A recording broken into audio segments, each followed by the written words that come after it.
안녕하십니까, 이진우입니다. 요즘 혹시 클럽하우스라는 SNS 서비스에 대해서 들어보셨습니까? 지난해 미국에서 시작된 음성 기반의 SNS인데요. 이 서비스는 다른 SNS와는 다르게 앱 설치하고 가입해도 바로 이용할 수가 없고 기존 사용자의 초대장을 받아야만 사용할 수 있다고 하죠. 최근에는 테슬라의 창업주 일론 머스크, 그리고 페이스북의 마크 저커버그 같은 유명인들이 여기에 참석하면서 연일 화제도 되고 있고요. 그래서 국내에서는 이 초대장이 또 중고마켓에서 비싼 가격에 거래되고 있다고도 합니다. 오늘 트렌드 리포트 시간에는 최근에 등장한 음성 기반의 SNS 클럽하우스에 대해서 자세하게 살펴보겠습니다.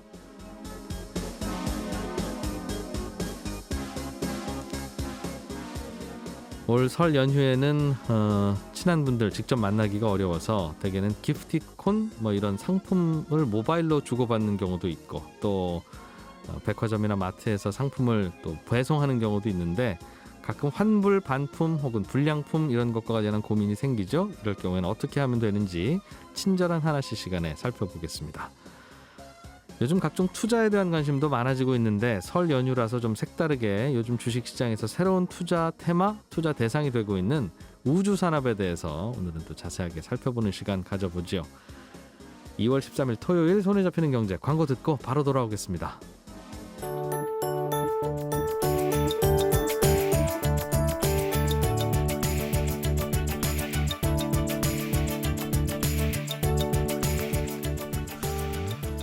최근에는 여기에 초대받지 않으면 인싸가 아니다라는 말이 있을 만큼 갑자기 화제가 되고 있는 SNS 플랫폼이 하나 있습니다. 바로 클럽하우스라는 곳인데요.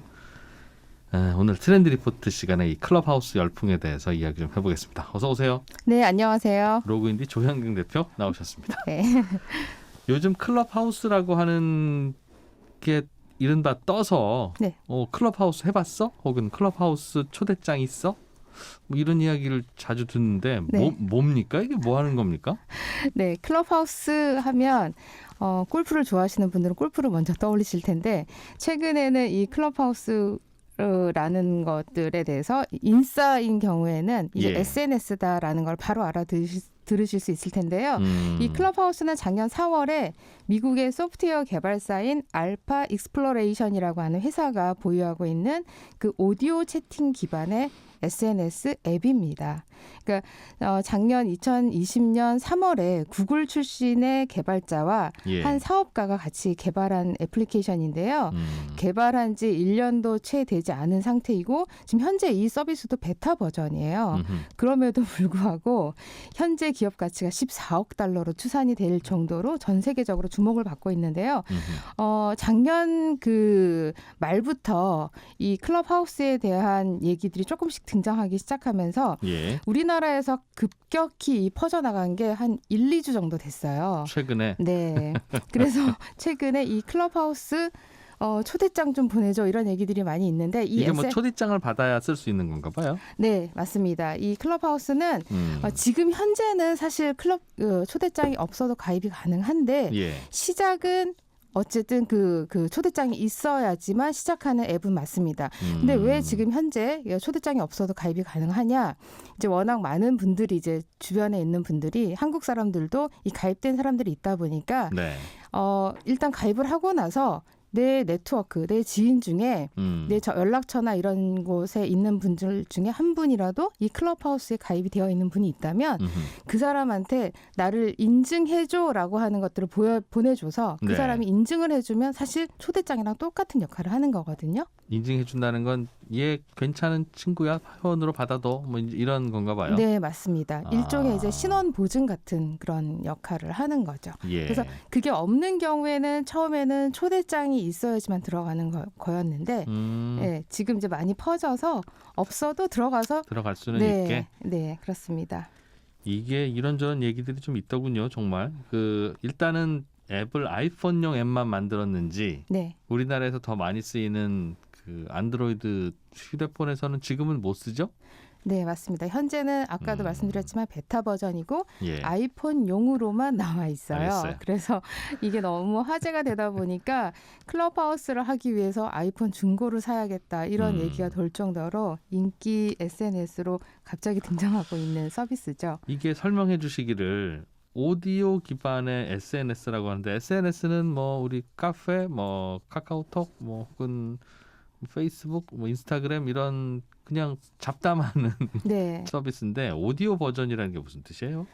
보통 우리가 뭐 페이스북이나 인스타그램이나 카카오톡이나 이런 서비스의 경우에는 어쨌든 스마트폰을 켜고 손가락으로 뭔가를 움직여야 되잖아요. 써서 그리고 뭘 올리거나 그렇죠. 좋아요를 텍스트를 누르거나 쓰거나 예. 또는 영상을 보려면 계속 보고 있어야 하거나 그런데 이 클럽하우스의 경우에는 일단 앱에 들어가서 실행만 해놓고 방에 들어간 이후에는 예. 그 어떤 것도 하지 않아도 돼요. 그냥 자동적으로 들려오는 소리를 듣고 또 말하고 싶으면 이게 이제 방에 들어간다고 해서 모두가 다 같이 말을 하는 게 아니고요. 이 방을 개설을 하면 모더레이터라는 분이 이제 생기는데 방장인 거죠. 방을 개설한 사람. DJ네요, 라디오로 치면. 맞아요. 네, 그래서 그 분이 주제를 갖고 방을 만들면 그 주제에 해당하는 분에 관심 있는 분들이 모이는 네, 그 주제별로의 그 방에 들어가서 라디오 청취자네요. 청취자이면서 말하고 싶으면 손을 들면 이 손들기 버튼이 하나 있는데요.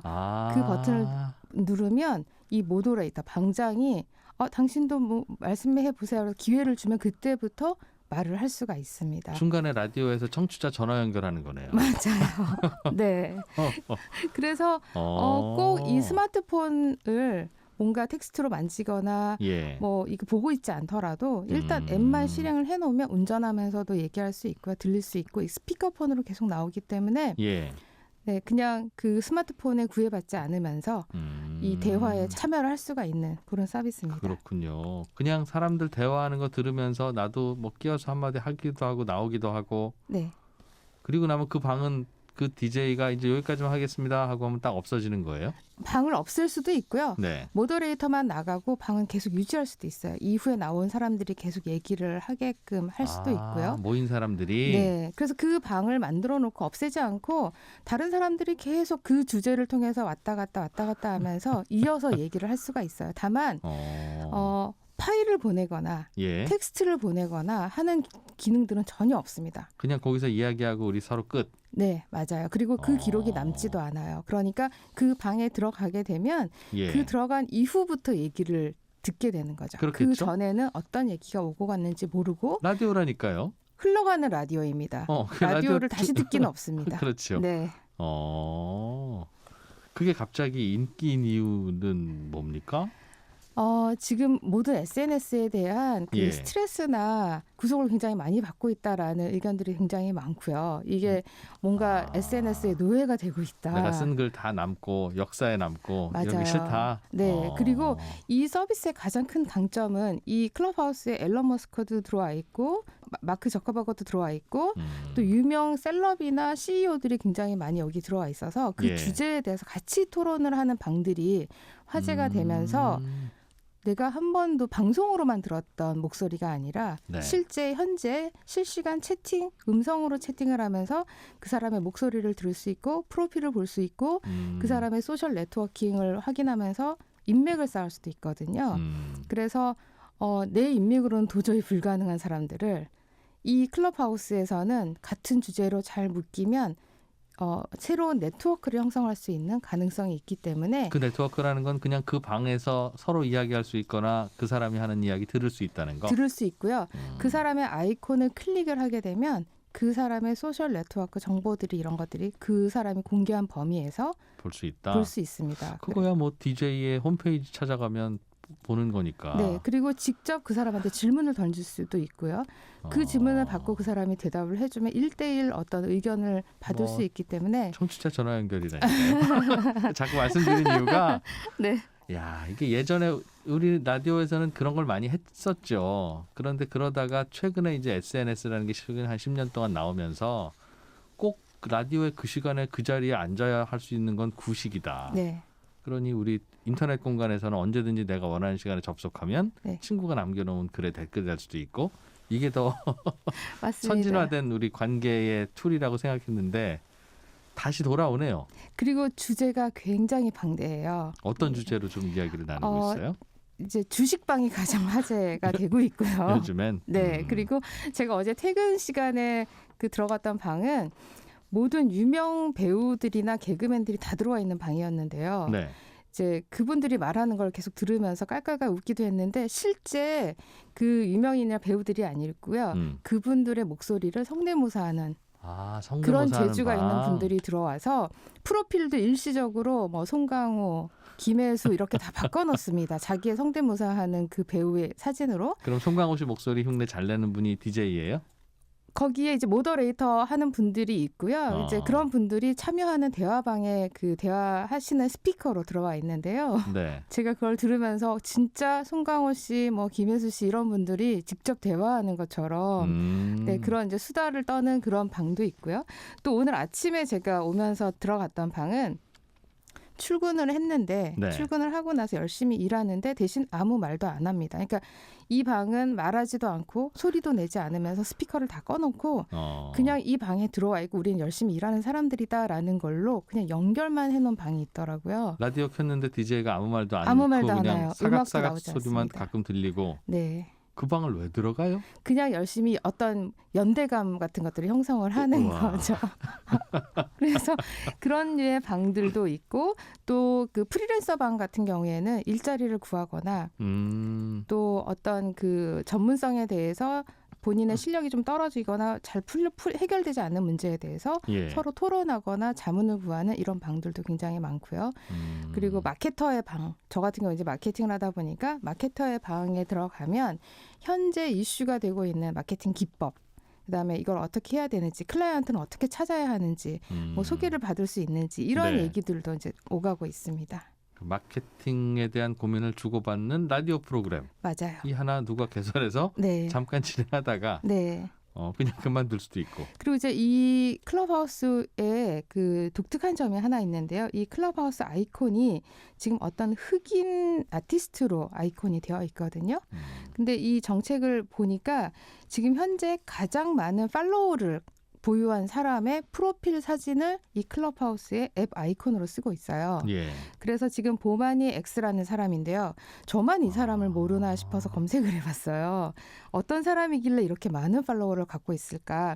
이분이 지금 현재 150만 명 팔로워를 갖고 있는데 앨런 머스크가 4만 3천 명 현재 한 4만 3천 명 정도 가지고 있어요. 그러니까 잠깐만요. 팔로워라고 하면 그 사람이 개설한 이른바 라디오 방, 저는 그렇게 부를 텐데 거기에 들어와 있는 분들 숫자예요? 아니면? 방은 아니고요. 그 사람, 이게 SNS라고 말씀을 드렸잖아요. 예. 그러니까 그 사람을 추종하는 구독한 사람인데요. 이 사람이 만드는 방이 그러면 자동으로 알림이 가게 되겠죠. 이 사람이 방 만들면 띵동 와서 이분이 방 만드셨네, 나도 들어가야지, 이게 네, 되는. 네. 그래서 저도 사실 그냥 이분에 대해서 전혀 모르고 있다가 사람들이 다 기본적으로는 팔로우를 하는 계정이길래 봤더니 예. 굉장히 유명한 아티스트는 아니고요. 제가 유튜브나 인스타그램이나 동종의 비슷한 SNS 계정에서 찾아봤더니 네. 이 보마니 X라는 사람으로 검색을 했을 때 유튜브에는 구독자 수가 30명이었어요. 그리고 인스타그램에는 2만 명. 그런데 이 클럽하우스에서는 140만 명 현재 그렇게 되어 있거든요. 그래서 이분이 싱어송라이터인데 흑인의 그 가수입니다. 연주도 네. 하고 기타리스트고. 그래서 일반적인 아주 알려진 그런 SNS에서는 뭐 그렇게 유명하진 않지만 어쨌든 이 클럽하우스에서는 지금 글쎄. 굉장히 유명한 셀럽이 되었습니다. 그래서 오디오형 셀럽이네요. 맞아요. 그래서 이분을 넘기는 팔로워 수를 보유한 사람이 나타난다. 그러면 앱 아이콘은 그 그분 걸로 사람의 바뀌고. 프로필로 바뀝니다. 그러니까 일단 1등 하는 분한테 계속 팔로우 하겠네요. 이분이 뭔가 싶어서도 하고. 네. 위너 테이크스 올. 그래서 저는 이제 마케팅으로 계속 생각을 하다 보니까 예를 들어서 BTS가 예. 이런 클럽하우스를 가입을 한다. 그러면 팬들이 또 알고 들어갈 거 아니겠어요? 그리고 전 세계 팬을 가장 많이 보유하고 있을 텐데 그러면 프로필이 BTS로 바뀔 수도 있겠다. 그렇겠네요. 네, 그런 생각해봤습니다. 여기는 뭐 언제든지 들어가려면 들어갈 수 있고 개인은 나오려면 나올 수 있고. 네, 그래서 굉장히 좀 편리한 것 중에 하나가 불필요한 것들이 액션이 전혀 없어요. 음. 새로운 사람이 들어왔다고 해서 그 이진우 씨 들어오셨습니다. 환영해 주세요. 이런 것도 전혀 없습니다. 그래서 들어갔다가 나갔다가 하는 것이 부담이 없어요. 라디오네요. 누가 갑자기 듣기 시작했다는 걸 아무도 모르니까. 계속 라디오로 비유하고 계신 때 맞습니다. 이런 걸 왜 하게 됐을까 하는 것도 재미있는 분석이 될 것 같고. 지금 현재는 그 아이폰 기반의 서비스로만 운영을 하고 있지만 이 향후 지금 현재 베타 버전이라고 말씀드렸잖아요. 예. 원래는 이 서비스가 개발자들끼리 좀 쉽게 소통을 하기 위해서 사내에서 쓰려고 만든 서비스였다고 해요. 그런데 이제 이게 확대가 되면서 외부까지 알려지게 된 건데요. 그러게요. 네, 그래서 뭐 페이스북이나 다른 서비스들도 그랬던 것처럼 처음에는 매우 심플했지만 점점 이 복잡한 기능들이 추가되면서 서비스 영역이 확대되는 것처럼 이 서비스가 어떻게 발전해 나갈 것인지는 좀 더 지켜봐야 될 것 같습니다. 아직 안드로이드 버전도 사실 없고요. 그리고 지금 현재는 처음에는 미국 쪽에만 이제 있다가 우리나라뿐만이 아니라 지금 중국에도 확산이 되고 있는데 중국은 외부의 외산 그 SNS를 사용할 수 없게 되어 있잖아요. 예. 그런데 이 서비스는 아직 그 정부에서는 모르는지 VPN으로 통해 가지고 접속하는 그 접속자들이 늘고 있어서 중국 쪽의 유저들이 빨리 증가하고 있다고 합니다. 그렇군요. 이 서비스가 앞으로는 어떻게 진화할까요? 물론 이러다가 그냥 흐지부지 없어지는 서비스가 될 수도 있어요. 있기는. 맞아요. 네. 그렇긴 한데 그냥 색다르고 새롭기도 하고 그러니까. 네, 모든 서비스들의 뭐 장단점이 있을 텐데요. 그 현재 이 서비스의 가장 강력한 기능 중에 하나가 초청장인데 초청장을 받고 들어가거나 또는 초청장이 없어도 들어갔을 때 누군가한테 인증은 받아야 돼요.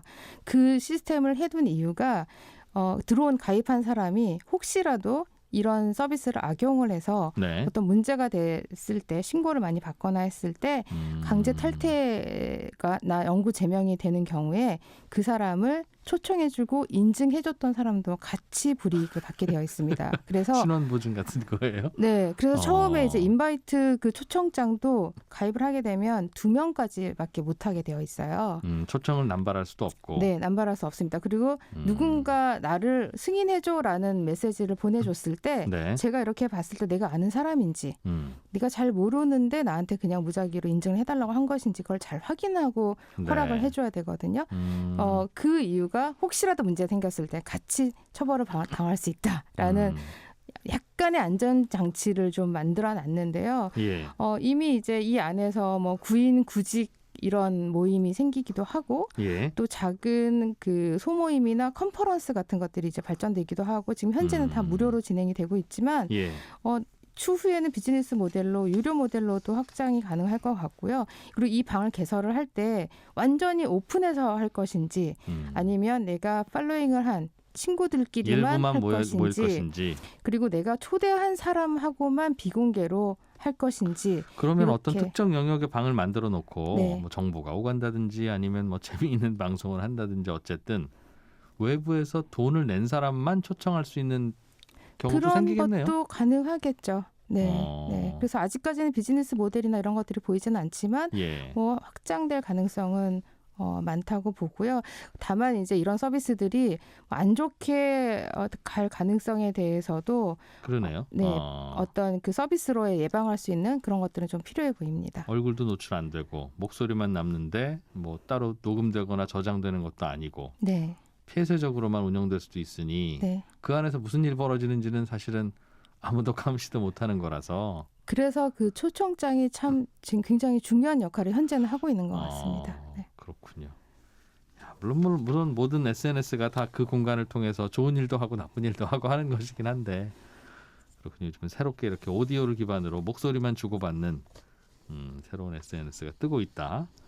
자, 오늘 트렌드 리포트 로그인디 조현경 대표와 함께했습니다. 고맙습니다. 네, 고맙습니다.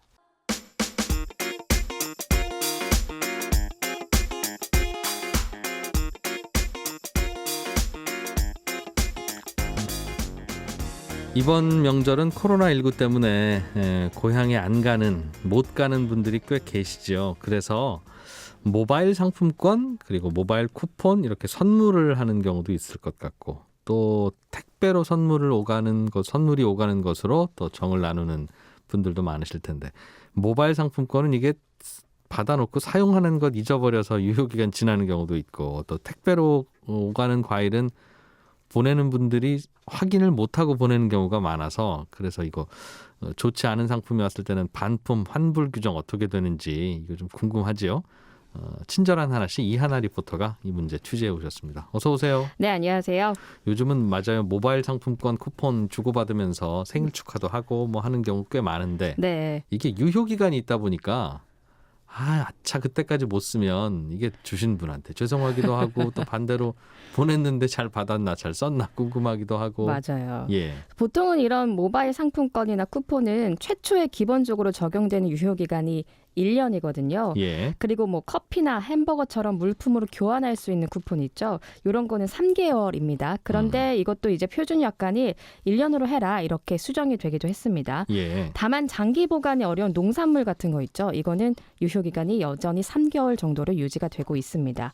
뭐 어쨌든 이런 걸 선물을 받고 까먹고 있으면 유효기간이 도래하기 전에 메시지가 한번 오긴 하거든요. 유효기간이 얼마 안 남았는데 예. 유효기간 연장할래? 아니면 유효기간 끝나면 환불할래? 이렇게 네. 선택할 수 있거든요. 이러면 유효기간을 연장하든 환불 버튼을 누르든 선택을 하면 되는데 네. 유효기간은 어쨌든 최장 5년까지 연장이 가능합니다. 뭐 유효기간이 지났는데 더 이상 그 상품이 없거나 뭐 배송기한이 지났거나 등등 어쨌든 그러면 이제 환불을 신청합니다라고 하면 나에게 선물해 주신 분은 따로 있는데 환불을 받으면 그분한테 환불이 되나요? 아니면 선물 받기로 예정된 내가 환불을 받는 건가요? 지금은 저한테 받은 사람한테 환불이 되는 걸로 예. 대부분 바뀌었습니다. 돈으로? 네. 그런데 뭐 3만 원짜리 선물이었다 하면 3만 원 다 환급이 되는 건 아니고요. 예. 10% 떼고 주거든요. 예. 그러니까 뭐 3만 원짜리 상품권이면 3천 원 떼고 2만 7천 원 주는 건데 어쨌든 그 모바일 쿠폰 만들고 발송하는 사업비가 들었을 거 아니에요. 예. 그거를 회수하고 준다라고 생각하시면 될 것 같고요. 뭐 간단히 자신의 계좌 정보만 입력하면 바로 입금을 해주는 시스템입니다. 네. 5천 원짜리 커피 쿠폰을 하나 선물 받았는데 내가 유효기간 제때 못 타먹었다면 네. 내가 환불을 신청하면 내 계좌로 4,500원이 온다. 그렇죠. 선물 주신 분은 내가 돈으로 바꿨는지 커피 마셨는지는 몰라요? 모릅니다. 그건 참 다행이다. 네, 정말 다행이죠. 저도 많이 그랬거든요. 네. 그렇군요. 네. 알겠습니다. 그러면 그 환불조차도 못하는 유효기간이 따로 있어요? 그렇죠. 그 환불이 안 되면은 유효기간이 끝나고 나면 자동으로 어쨌든 환불이 되기는 하는데요. 예. 다만 저희가 오랫동안 까먹고 묵혀뒀을 경우가 있잖아요. 그렇죠. 네. 예. 그런 거는 이거 이제 못 쓰네요. 버려야겠다. 삭제하는 경우도 있긴 하거든요. 예. 근데 그러시면 절대 안 되고요. 모바일 상품권도 한번 다시 잘 살펴보셔야 됩니다.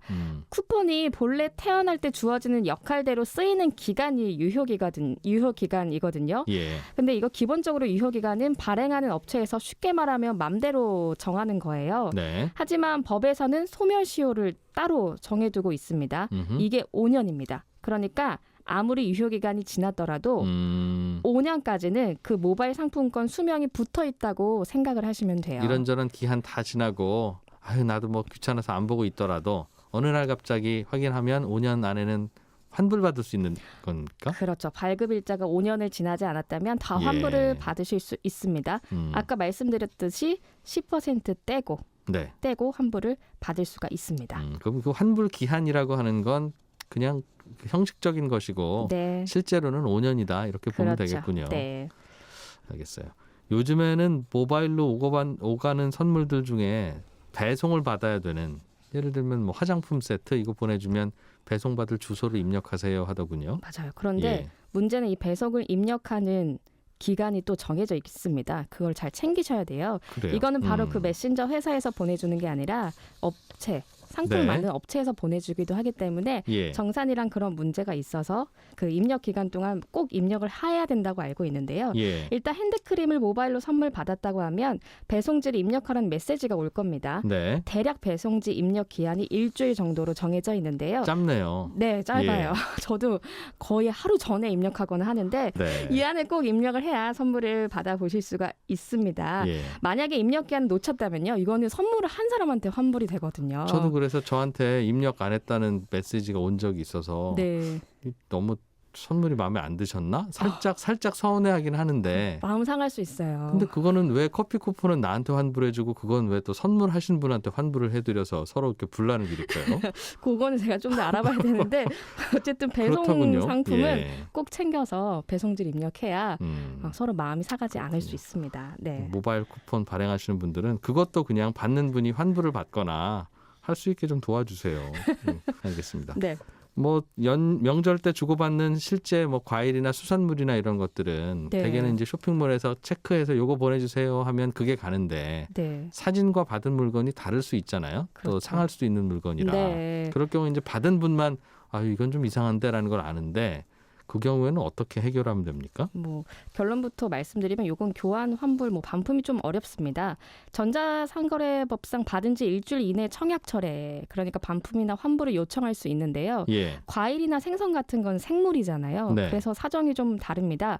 같은 법에 보면 시간이 지나서 다시 판매하기 곤란할 정도로 재화 등의 가치가 현저히 감소하면 철약 청해 등을 또 할 수 없다라고 규정돼 있거든요. 네. 물론 받자마자 사진 찍어두고 한국 소비자원에 분쟁 조정을 신청하면은 그 안에서 뭔가 회의를 열 수도 있지만 대부분의 사례를 보면 귀책 사유가 누구한테 있는지 판가름하기가 어려워서요. 왜 상했는지. 네, 그렇죠. 반품 환불은 좀 어렵고 예. 배송비 정도 환불해 주는 걸로 마무리된 사례들이 꽤 그래요. 있었습니다. 이게 파시는 분은 좀 그렇지만 대개는 이게 실제로 어떤 상품이 가는지 그때그때 달라서 그렇죠. 선물하실 때 조금 신중해야 되는 물건 중에 하나더군요. 네, 맞습니다. 이하나 리포터였습니다. 고맙습니다. 네, 감사합니다. 올해 설은 여러 사람이 한꺼번에 모이기는 좀 어려울 것 같습니다만 그래도 가족들이 모이면 예전엔 이런저런 얘기하다가 항상 흘러가는 이야기 주제가 있었죠.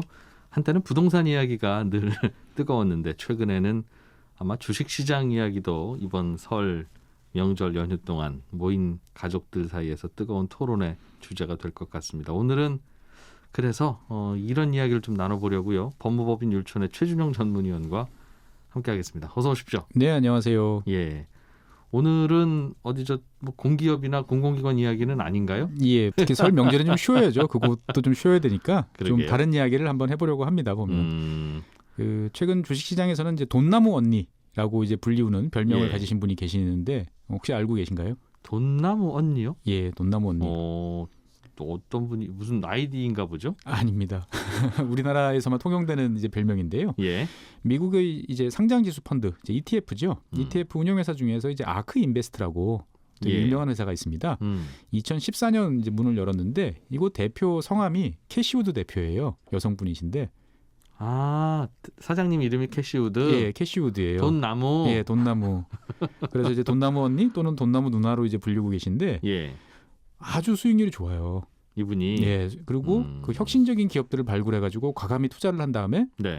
그것들을 포트폴리오를 또 다 공개를 해서 높은 성과를 사람들한테 나눠주다 보니까 딱 별명대로 이제 돈나무 언니라는 말씀이 딱 맞는 이제 그런 분이시죠. 여기가 고객들 돈 받아서 무슨 펀드 굴리는 회사입니까? ETF죠. ETF니까 이제 약간의 수수료가 있고 ETF는 이제 규모가 커질수록 이제 이익이 많이 남죠. 펀드 만들어 놓고 그 펀드 자체를 거래하게 하는. 네네. 네. 그래서 아크 인베스트는 이제 7개 ETF를 운영하고 있는데 작년이 이제 원체 미국 주식 시장이 좋긴 했습니다만 171%라는 놀라운 수익률을 이제 거뒀습니다. 와. 그리고 다른 많은 분들이 갸우뚱하고 있을 때 테슬라를 비롯한 여러 기술 혁신 기업들을 빠르게 잘 파악해가지고 이것들을 모아서 ETF로 출시하는 능력이 좋습니다. 그러니까 ETF라는 건 대개는 뭐 국제 유가면 국제 유가, 네. 혹은 미국 S&P 지수면 지수 이거를 보통 따라가게 만드는 게 대부분인데 예.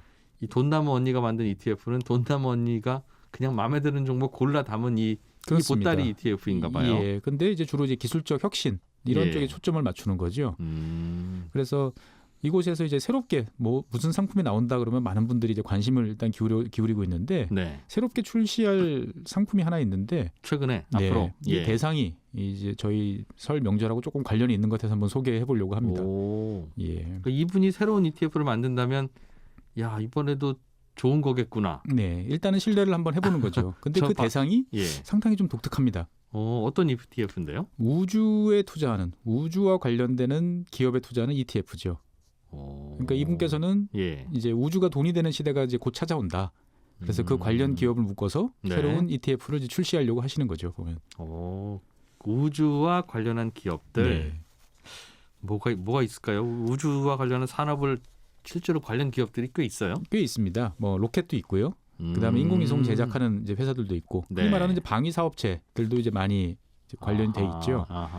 사실 미국 시장에는 이제 이런 ETF가 정말 많습니다. 다양한 종목들로 풍부하게 구성이 되어 있는데 2019년에 이미 이제 그 약어로 UFO를 쓰는 우주산업 ETF가 출시가 된 적이 있어요. 예. 근데 이제 그 아크 인베스트라는 유명한 이제 투자사가 참여하는 이제 새로운 ETF가 나오면 시장이 더욱 이제 확대되겠죠.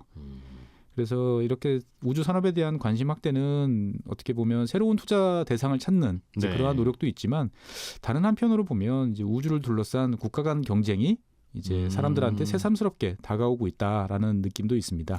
원래 우주 산업이라는 건 뭐 달에 우리 우주인을 보내겠습니다. 혹은 뭐 우주 왕복선을 쏘아 올렸습니다 등등. 네, 그게 대개는 그냥 나라에서, 그렇죠. 미국도 뭐 나사라고 하는 곳이 뭘 연구해서 한다는 게 그게 다 나라 돈으로 운영되는 곳이잖아요. 그렇습니다. 우주에 대한 투자는 원래 이제 국가가 전유하는 국가만의 이제 경쟁 무대였는데, 사실 우리가 이제 지금은 이제 많이 잊혀졌지만 냉전 기간 동안에 이제 우주를 향한 경쟁은 치열했었습니다. 미국, 예. 그다음에 지금의 러시아인 소련. 그래서 뭐 대륙간 탄도 미사일, 정찰 위성 등 엄청난 이제 자원들이 쏟아져 들어갔죠. 예. 이제 그걸 통해 가지고 뭐 최초로 우주 유영을 한 분, 그다음에 이제 달나라에 가신 분, 이것들이 다 체제의 우월성을 선전하기 위한 장으로서 이제 우주는 예. 경쟁의 대상이 됐는데, 그러다 보니 이제 이 80년대 초반에는 기억하실 분들 계실지 모르겠지만 이제 레이건 대통령이 시작한 이제 별들의 전쟁이라고 하는 이 대규모 투자 계획이 또 발표되기도 했었죠. 그랬었죠. 예, 그래서 당시에 이제 핵 전쟁 위험이 있던 시절에 이제 이러한 군비 경쟁이 우주로까지 이제 본격화되면서 과거 이제 소련과 미국이 치열하게 이제 대립을 했었는데, 네. 소련이 이제 몰락을 하면서 이제 우주를 무대로 한 경쟁은 사실 사라졌다, 이제 끝났다라고 이제 사람들이 생각을 하고 관심에서 이제 멀어져 갔는데, 2000년대 들어서 이제 중국이 이제 부상을 하면서 다시 우주가 새로운 격전의 현장으로 등장하고 있습니다. 중국도 뭐 로켓 쏘아 올리고 우주에 뭐 보내고 하는 거를 많이 해요? 네, 많이 합니다. 지금 전 세계에서 발사되고 있는 로켓 가운데 가장 많은 로켓을 쏘아 올리는 나라가 중국입니다. 그래서 미국과 소련의 경쟁 과정에서 중국도 나름대로 한 발 떨어져 가지고 독자적인 개발 전략을 채택해서 예. 의외의 기술 축적을 달성을 했어요. 실제로 이제 그 네. 끝에 달아서 우주 예. 공간에다가 무엇인가를 올려놓을 수 있는 거죠. 위성. 뭘 자꾸 올려놓고 있습니까? 지금? 이를테면은 우리가 날씨를 이제 보고 싶을 때 항상 제일 먼저 보는 게 기상위성에서 태풍이 어떻게 오는지 보여주지 않습니까? 예. 그럼 날씨를 알고 싶으면 기상위성을 이제 올려야 되는 거고. 그다음에 이제 통신을 하고 싶으면 지금은 이제 바다 밑으로 이제 광 케이블이 많이 깔려 있지만 네. 그런 것들이 제대로 갖춰지지 않던 시절에는 위성의 통신 위성을 쏘아 올려서 그것으로 이제 통신을 해야 되는 것이고요. 예. 뭐 그 밖에도 이제 여러 가지 위성들을 통해서 이제 기능들을 할 수 있었으니까, 특히나 이제 국방이나 전략, 뭐 정보 이런 쪽은 더 중요한, 남의 나라 위에서 내려다보기 예. 좋았던 시절이었던 거죠. 그게 필요해서. 예. 그래서 예전부터도 중국이 그런 걸 열심히 하고 있었다. 예. 그래서 80년대 중국은 되게 낙후된, 어떻게 보면 기술 후진국이었는데 신기할 정도로 우주 로켓에서는 아주 성과가 좋았습니다. 그래서 다른 나라보다 성공률도 높고 비용도 저렴하고, 그래서 그 기술력이 지금까지 이어지고 있었는데, 그래서 중국은 이런 과정을 거치면서 우주 기술 우리 괜찮아, 우리 괜찮은 기술력을 갖고 있어라고 하다가 2000년대 초반에 큰 위기감을 느끼게 됩니다. 왜요? 2001년 이제 미국이 9.11 사태 이후에 아프가니스탄 침공을 했고, 2003년 이제 이라크 전쟁을 이제 치렀죠. 이거를 보면서 이 미국이 가지고 있는 인공위성에 기반한 어떤 전쟁 수행 기술에 대해서 중국이 큰 충격을 받습니다. 인공위성을 토대로 해가지고 한꺼번에 뭐 수백 발, 수천 발의 정밀 유도 무기가 순식간에 상대방을 무력화시키는 어떤 이런 과정을 목격하면서, 인공위성이 그 미사일 날아가는 길을 잘 유도하는 여러 가지 봐요. 기능들을 하고 있죠. 우리가 GPS, 우리가 운전할 때 쓰는 GPS 같은 경우도 지구 예. 궤도상에 올라가 있는 그 위성에서 24개의 위성에서 나오는 아주 미세한 전파를 받아가지고 네. 내 위치를 이제 알고 있는 거죠. 이런 것들이 우리가 운전할 때도 도움이 주지만 사실 상대방을 공격하는 공격 무기에서도 아주 정밀하게 위치를 알려주는 거죠. 예. 예.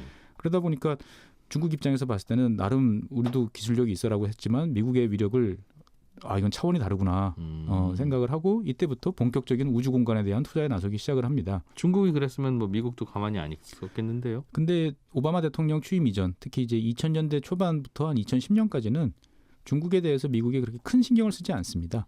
경제적으로 뭐 잘 성장을 하고 있고 우리한테 큰 뭐 여러 가지 수출 시장, 그다음에 네. 물가를 낮춰주는 어떤 그러한 대상으로만 봤지 경쟁자로까지 생각을 안 했던 거죠. 그래서 그 틈을 타서 중국은 본격적인 이제 경쟁의 대열에 들어서 2005년쯤에는 그 위성을 상대방의 위성을 파괴하는 이제 기술을 본격적으로 시험하기 시작을 했습니다. 예. 그래서 2007년에는 이제 사용이 중단된 이미 이제 수명이 다 끝나서 그냥 궤도만 돌고 있는 기상 위성을 지상에서 로켓을 쏴서 격파하는 이런 실험을 성공적으로 좀 마무리를 했습니다. 그래서 미국의 이제 인공위성이 궤도에 어디 있는지는 다 알고 있으니까 중국 입장에서 봤을 때는 공격력을 이제 확보를 하게 된 거죠. 언제든지 떨굴 수 있다. 네. 예. 그래서 이 이후에도 한 12번 정도의 추가 시험을 중국은 이제 계속 시행을 했고요.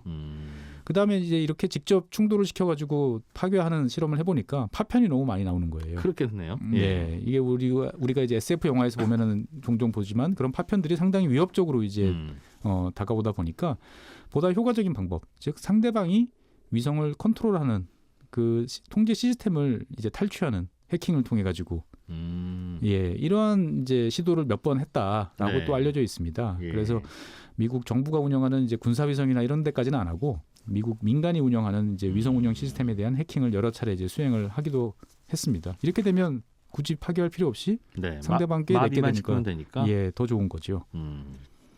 치열하네요. 미국도 그럼 대응을 해야 될 것 같고. 그래서 미국은 이제 오바마 대통령부터 이제 위기감을 느끼고 대응에 나서기 시작을 했습니다. 그래서 이제 여러 가지 전술을 채택했는데 그 중에 첫 번째가 무겁고 비싼 위성 대신 싸고 저렴한 다수의 위성을 개발하는 이제 그런 것으로 나갔고요. 그다음에 두 번째로는 저렴하고 빠르게 인공위성을 발사할 수 있는 이제 수단을 확보하는 데 나섰습니다. 쏘아 올리는 거. 그렇습니다. 그러니까 큰 거 하나가 있으면 격파하기가 쉽지만 작은 걸로 한 100개쯤 있으면 일일이 돌아다니는 찾아가지고 격파하는 게 쉽지 않고요. 설령 그것들을 많이 이제 뭐 떨궜다 하더라도 또 쏘면 되니까. 금방 또 새롭게 올릴 수 있으면 상대방이 이제 대응하기 힘든 거죠. 예. 그래서 네. 거기까지는 그럼 정부가 이제 양쪽 나라의 정부들이 열심히 했던 일들이었을 것 같은데 어쩌다가 이게 기업이 하고 또 그 기업에 투자하는 ETF가 나오고 그렇게 그래서 됐어요? 이 당시 미국이 이거를 나사에다가 맡기려고 해보니까 예. 돈이 너무 많이 드는 거예요. 그리고 그렇겠죠? 시간도 오래 걸리고. 근데 민간 기술이 엄청나게 발전했다는 것들을 알게 된 이제 미국이 이 우주 공간을 민간에 이제 과감히 개방하기 시작을 합니다. 당신들이 좀 쏘아 올려달라. 그렇습니다. 그래서 돈 줄게. 일정 부분 연구비를 지원해주고 능력이 되는 기업들한테 개발한 그 제품이 일정 수준의 기준을 달성하게 되면 돈 주는 당신 거. 로켓으로 몇 회 이상은 우리가 보장해줄게. 민자도로랑 비슷한 개념이네요. 맞습니다. 대신 통행량을 이제 보장해주는 거죠. 그렇겠죠. 이제, 안정적인 수익을 보장해주는 이제 그런 방식인데 이에 따라서 많은 미국 기업들이 도전하기 시작을 했고 제일 잘 알려진 게 이제 테슬라의 이제 앨런 머스크가 운영하고 있는 스페이스X, 그다음에 아마존의 이제 제프 베조스가 운영하고 있는 블루 오리진 등이 이제 잘 알려져 있죠. 그래서 이들의 경쟁을 통해 가지고 과거에는 상상하지 못한 기술적 도약이 이루어지면서 뭐 한 번 쓴 로켓을 다시 회수해서 바로 쓴다든지 아주 초소형 위성들을 이제 통제하고 운영할 수 있는 능력이 이제 개발된 거죠. 그래서 이러한 경쟁을 통해서 우주 공간이 이제 상업적으로 가능성 있는 공간이 되고 있다라는 인식들이 이제 투자자들 사이에서 확산이 되고 있는 거죠. 그래서 뭐 트럼프 대통령 같은 경우는 이제 우주군 이제 창설을 지시하기도 하고요. 그래서 본격적으로 이제 우주로 나가다 보니까 실제로 이제 투자자 입장에서 봤을 때도 이 분야에 관련된 기업들, 투자자들은 더 늘어날 것이고 수익을 올릴 수 있을 것이다. 그래서 지금은 약간 SF처럼 보이더라도 이 기업에 투자하면, 그러니까 이를테면 앨런 머스크가 테슬라라는 전기 자동차를 만들었을 때 누구도 이게 지금처럼 세계적으로 흥행을 할 거라고 생각을 안 했던 시대를 떠올려 보면 요즘 시대는 우주도 조만간 돈 된다. 조만간 돈 되니까 지금서부터 투자하세요라고 말할 수 있는 거죠. 지금까지는 정부가 해달라는 거 민간이 대신 개발해주고 돈 받고 뭐 이 정도 있다는 건데 뭘 어떻게 앞으로 돈이 될 걸로 상상을 하고 있는 거예요? 일단은 뭐 가장 유력한 거는 이제 우주 여행이죠. 벌써부터 사람들을 이제 두세 명이 아니고 10명, 15명씩 태워가지고 우주선에 태워서 뭐 우주 공간에 오래 체류는 못하더라도 잠시라도 뭐 한두 시간이라도 우주 공간을 한두 바퀴 돌고 내려오면 사람들이 이제 관광으로서 상당히 흥미로울 수가 있는 거고요. 우주복 입고. 그렇습니다. 요즘에 우주복은 옛날처럼 거창하고 투박하지 않고요. 얼마 전에 스페이스X에서 쏘아 올린 우주인들을 보면 아주 세련된 얇은 우주복들을 입고 있었거든요. 그러니까 별다른 훈련 없이도 이제 올라갈 수 있는 거죠. 그렇게 되면 그런 시장도 있고. 밖에 나가서 지구를 보면 그게 어떤 모습일까요? 그 지구는 그냥 파랗게 빛나고 예. 푸른 구슬처럼 그렇습니다. 주변은 까맣고 네. 그거 눈으로 실제 보는 거예요? 실제로 이제 그걸 볼 수도 있고 그 다음에 뭐 궤도에 올라가면 이제 무중력 상태를 체험할 수도 있는 거죠. 아, 붕붕 떠다니는 예. 거.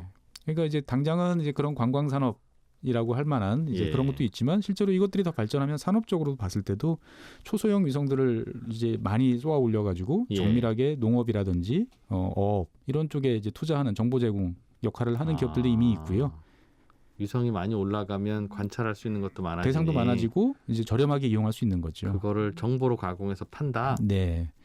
과거 90년대 중반에 제가 처음으로 인공위성 사진을 영상을 봤을 때는 네. 한 장에 한 7, 80만 원씩 했었습니다. 인공위성이 찍은 사진 보여주는 게 네. 잘못 사면 이제 구름이 있어서 돈을 버리는 이제 이런 일도 있었는데 지금은 그보다 훨씬 더 좋은 영상들을 구글이나 다른 맵을 통해서 하게 쉽게 볼 수 있죠. 있을 수 있지 않습니까? 그걸 통한 또 여러 가지 활용도 있는 산업들도 많아졌고요. 그러다 보니까 각국은 이제 사실 뭐 미국에서 시작됐지만 여러 나라들이 이제 우주를 새로운 어떤 서부 개척 시대처럼 대상으로 생각을 하고 시작을 했었습니다. 돈이 된다. 네. 하기야 뭐 여행도 돈 많은 분들은 갔다 오고 싶긴 하겠네요. 그렇습니다. 저도 그리고 얼핏 그 들으니까 가격도 처음에는 뭐 수백억 이렇게 이야기 나오다가 네. 지금은 이제 수억 원 정도까지 지금 내려가고 정도로? 있습니다. 예. 집 팔면 한 가족이 다녀올 수 있겠네. 뭐 한 번을 여행을 해서 집을 파는 건 좀 무모하지만 뭐 투자나 이런 걸 통해 가지고 수익을 좀 올리신 분들 입장에서 봤을 때는 한 번쯤 또 다녀오고 갈만하다? 싶은 생각이 들 것 같기도 합니다. 얼마나 걸릴까? 한 일주일 걸리나요? 갔다가 오는데? 실제로 올라가서 이제 어떤 궤도를 어떻게 할지는 각 이제 회사별로 많이 다르겠지만 예. 뭐 지금으로서는 이제 살짝 우주 이제 문턱에 한 30분 가서 보고 오는 거죠. 보고 오는 이제 이 단계인데 조금만 더 시간이 지나면 이제 뭐 한두 바퀴 정도 돌고 오는 1시간짜리 정도는 가능하지 않을까. 재밌을 것 같고 아직 입장료 보니까 몇 억쯤 하던데 아직도. 그래서 가끔씩 이야기한 적이 있었어요. 이거 상품성 있냐 없냐. 나는 2억 주고는 그거 잠깐 보고 오는 걸 그걸 왜 보고 오냐. 어차피 사진으로 다 보는 거. 그렇습니다. 그런 쪽이었는데 그 시장에 우리나라 기업들도 그럼 좀 갑니까? 아니면 아직은 중국 기업, 미국 기업들이 동무대예요? 우리나라 기업도 있습니다. 지난 1월 13일 날 이제 방위 사업체죠. 하나 에어로스페이스가 이제 그 인공위성 전문 기업인 세트랙아이라는 회사가 코스닥에 상장이 돼 있는데요. 예. 여기에 지분을 투자해서 최대 주주로 이제 올라섰다라는 보도가 있었습니다. 약 1,000억 원 정도를 투자해서 30% 정도 지분을 확보하는 건데요. 예. 이 뭐 아시는 분은 아시겠지만 세트랙아이라는 이 회사는 그 세계적으로 소형 위성 분야에서는 뭐 양대 산맥이다라고 예. 할 정도로 꽤 잘 알려진 회사입니다. 그래서 위성 본체, 뭐 지상 시스템, 거기 안에 들어가는 여러 센서들 이런 예. 것들을 제조할 수 있는 능력을 갖추고 있고요. 그다음에 뭐 아랍에미레이트라든지 싱가포르, 말레이시아 이런 나라에 벌써 수출한 실적도 꽤 되는 이제 그런 기업들인 거죠. 예.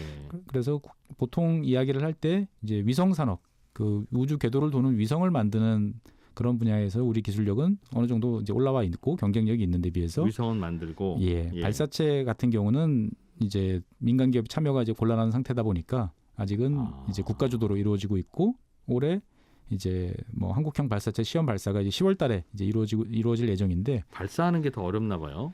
러시아 분들은 그렇게 말씀하시더라고요. 그 자동차 자동 변속기 같은 최첨단 물건도 만드는 한국이 왜 로켓을 못 쏘버리는지 잘 모르겠다라고 말씀을 하시는데 네. 쉽지는 않죠. 극한의 어떤 상황들을 많이 가정을 해봐야 되고요. 그다음에 이제 시행착오를 많이 겪어야 되는데 네. 이제 그런 것들에 대해서는 우리가 조금 이제 낯선 분야다 보니까 쉽지는 않은 것 같습니다. 그렇군요. 그런 산업에 진출해서 돈을 벌 것 같은 아직은 초기 기업들한테 투자를 하는 네. 그런 이제 주식 바구니 ETF를 예. 돈나무원님께서 이제 돈나무언니가 최근에 예. 만든다고 해서 네네. 관심도 있고 그 바구니 안에 들어갈 만한 기업들을 미리 사두면 돈 되겠다. 뭐 그렇게 생각하실 수도 있죠. 그런 근데 이제 생각도. 어떤 기업이 있는지를 또 일일이 개인 투자자들이 확인하고 하는 게 예. 곤란하기 때문에 마음 편히 이제 믿고 또 ETF에 투자하는 것도 이제 대안이 될 수 있는 거죠. 그러니까 요즘 그 다들 방금 말씀하신 그 포인트 때문에 그 어떤 기업인지 다 일일이 다 모르는데 투자는 하고 싶고 예전보다 투자가 더 대중적이 돼서 그런 반응이겠죠. 네. 그러다 보면 이제 전문가들이 다 담아놓은 바구니를 그냥 통째로 사는데 네네. 우리도 뭐 그냥 잘 모르겠으면 그냥 세트로 사잖아요. 그렇습니다. 그래서 사는 건데 그러다 보니 특히 이제 거래량이 많지 않은 종목들 그런 거를 ETF에다가 좀 담으면 사람들이 살 때마다 주가가 쑥쑥 오르는 쑥쑥 건 오르는- 잘 오를 거예요. 아마. 예, 맞습니다. 예. 그래서 이 캐시우드 이쪽에서 운영하는 ETF들이 이제 그런 특성들이 좀 있다라고 예. 이제 또 비판하시는 분들도 있습니다. 그러니까 당연히 많이 오르겠죠. 예, 그러니까 그러나 수익률이 이제 좋고, 팔기 시작하면 네, 많이 떨어질 것 같은데. 그럴 수도 있지만 또 한편으로 보면 이게 약간의 버블을 이용해서 예. 또 해당 산업 기술 분야의 진보를 또 이루는 우리 또 역사적 음. 경험들이 많지 않습니까? 2000년대 초반 IT 버블은 뭐 어마어마한 규모였는데 네. 결국 그 거품이 꺼지면서 많은 피해를 이제 보긴 했습니다만 그 과정을 통해서 아마존 뭐 여러를 비롯한 여러 회사들이 이제 등장했고 살아남고 그때 들어온 투자금을 통해서 기술 도약을 이뤄내면서 그렇죠. 지금의 이제 이런 정보화 시대를 이제 달성을 했는데 최근에 테슬라도 유상증자에서 돈 많이 받았죠. 네네 맞습니다. 이제 그런 걸 생각해 보면 우리가 지금 뭐 SF의 대상으로 생각하는 우주 공간도 네. 정말 한 20년쯤 지나면 음. 이제 뭐 왜 그때 안 했지? 투자 안 했지? 그때 ETF도 나왔었는데 라는 이제 생각을 이제 하지 않을까라는 생각이 듭니다. 그래서 참. 설이 지나고 나서 2주 후면 또 대보름이죠. 대보름 때 이제 달을 보시면서 한번 우주에 대한 투자를 생각해 보시는 것도 어떨까라는 와. 생각이 좀 듭니다. 법무법인 율촌의 최주정 전문위원과 함께 최근에 뜨거워지고 있는 우주 개발과 그에 따른 또 투자 트렌드 배워봤습니다. 고맙습니다. 네, 감사합니다. 예, 오늘 손에 잡히는 경제가 준비한 내용은 여기까지입니다. 재밌게 잘 들으셨어요? 예, 저는 또 내일 아침 8시 5분에 다시 찾아오겠습니다. 이진우였습니다.